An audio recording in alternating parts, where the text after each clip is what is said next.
अध्यक्ष महोदय, ही वस्तुस्थिती आहे की साधारणपणे आपल्याकडे मागच्या काळात 2005 पूर्वी जेव्हा आपण भरती करायचो त्यावेळी भरतीनंतर आपण व्हॅलिडिटीचं सर्टिफिकेट मागायचो आणि मग अनेक वर्षापर्यंत ते व्हॅलिडिटी सर्टिफिकेट पेंडिंग असायचं. त्यानंतर ते व्हॅलिडिटी रद्द व्हायची, कास्ट सर्टिफिकेट रद्द व्हायचं आणि असे लोक अनेक वर्षापर्यंत कार्यरत असायचे.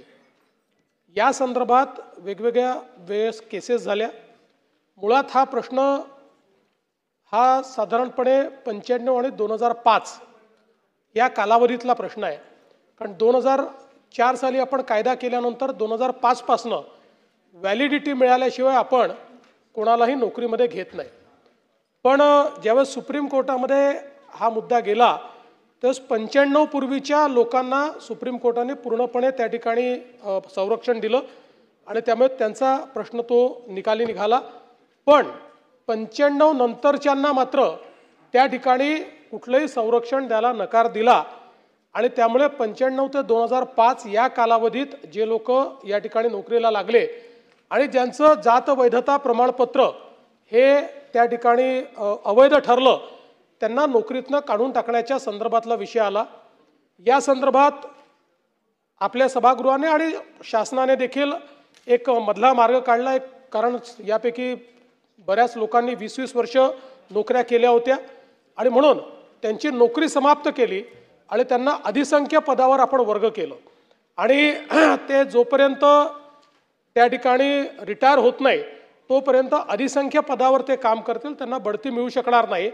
अशा प्रकारे हा निर्णय घेण्यात आला आणि आपण असाही निर्णय घेतला की ही जी पदं रिकामी झाली आहेत, जी समजा शेड्यूल ट्राईबची बिंदू नामावली आहे, यात मॅक्सिमम शेड्यूल ट्राईबच आहेत, शेड्यूल ट्राईबची जी बिंदू नामावली आहे त्या बिंदू नामावलीनुसार याची भरती आपण सुरू करायची असा आपण निर्णय घेतला. या संदर्भात आपण जर बघितलं तर एकूण या ठिकाणी 6680 असे आपले कर्मचारी अधिसंख्य पदावर गेले.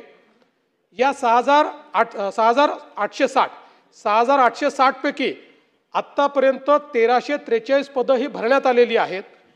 उर्वरित पदांच्या संदर्भात भरतीची प्रक्रिया ही वेगवेगळ्या टप्प्यांवर आहे.